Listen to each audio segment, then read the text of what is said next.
Good evening and welcome to Deputy Download. Today we're going to be talking about my top 5 favorite games of 2026 so far. We're in the month of June now, and I figured it's probably a good time to go ahead and reflect on the last 6 months and see exactly what I've been playing, what I've been liking, and what I've been loving. I did my best to not play favorites when it came down to the game developers themselves, but I'm going to be honest with you, Capcom's just having a stellar year, so you're going to see two of their games in this list because they're just kicking ass, to be quite frank with you. Now, let's go ahead and get started. As I mentioned before, Capcom has been having a stellar year, and with that being said, number one is Resident Evil Requiem.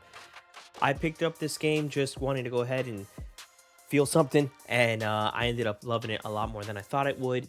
Back in about 2017, I picked up Resident Evil 7 Biohazard, which renewed the genre with a first-person perspective. Happy to say this game continued that trend and went ahead and it continued and split you between two separate characters, one being Mr. Leon Kennedy, the second being Miss Ashcroft, and you get to experience both a third-person shooter mechanic perspective and as well a first-person horror perspective. So you get two different perspectives, essentially two games in one, and it has every little bit of every Resident Evil game you've ever liked, from the item management simulator to being scared out of your mind.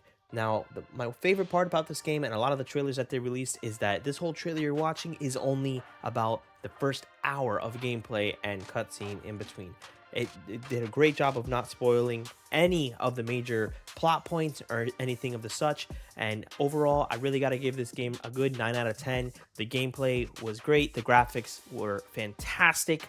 I enjoyed it. It made me jump. It made me definitely have that sweaty palm syndrome. And overall, I really got to say this game is where it's at. If you're looking for something that'll make you feel some type of way, whether it's anxious, whether it's excited, it's got everything.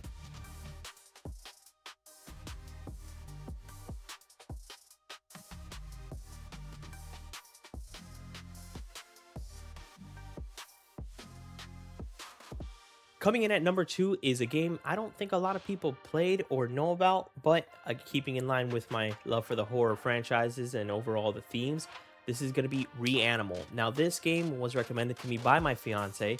She's a huge fan of the Little Nightmares games, so I went ahead and I picked this up for both of us. It's meant to be played by two people, and I'm going to be quite frank with you.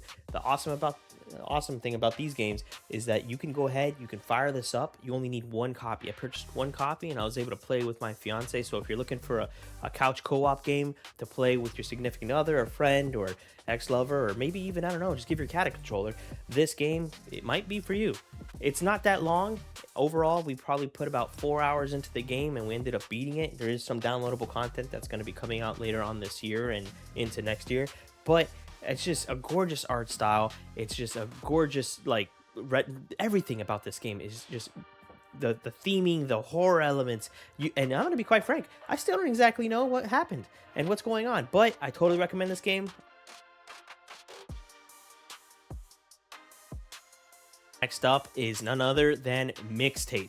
Now, this game was released without much fanfare. It's got a couple trailer coverages back at Xbox Showcase last year, but honestly, it was kind of new to me, and it just popped up on my Game Pass, and I didn't come out of my pocket outside of my subscription, and I jumped into it, and it really made me feel reminiscent of the high school days. Nowadays I'm a little older than I'd like to admit, and you think about high school and all the memories and all the things you did back then, the loud music and the car drives, sneaking out and being around.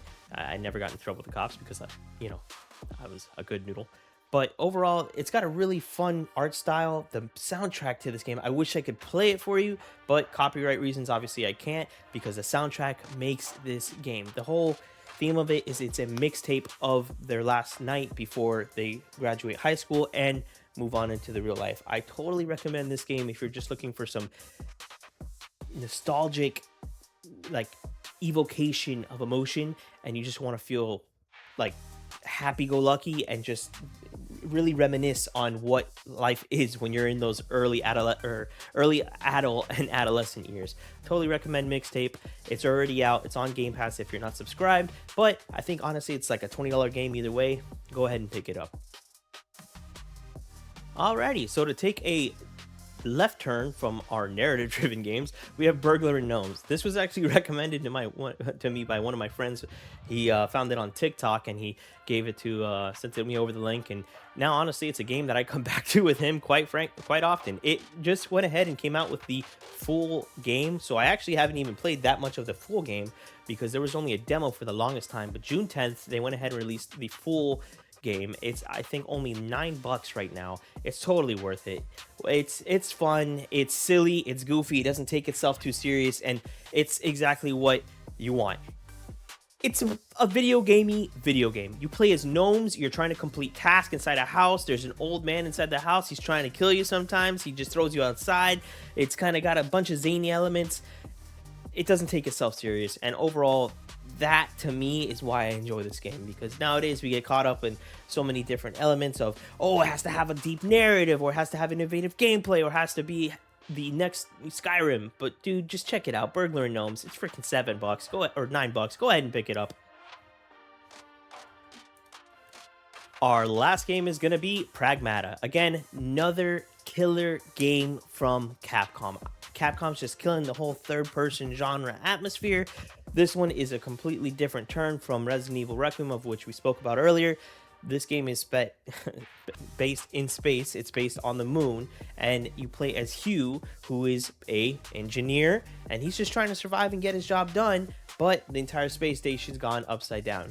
You have your wonderful little companion there. I won't give any spoilers, but she is adorable. She really, gives you that warm, fuzzy feeling of having a companion. And again, it's another video game. It doesn't take itself too serious, but it's fun. The gameplay is awesome. It's got a hacking mechanic that you utilize your companion for. And overall, I really recommend this game if you're looking for something fun just to play and enjoy. And there you have it, folks. Those are my top 5 favorite games of 2026 so far.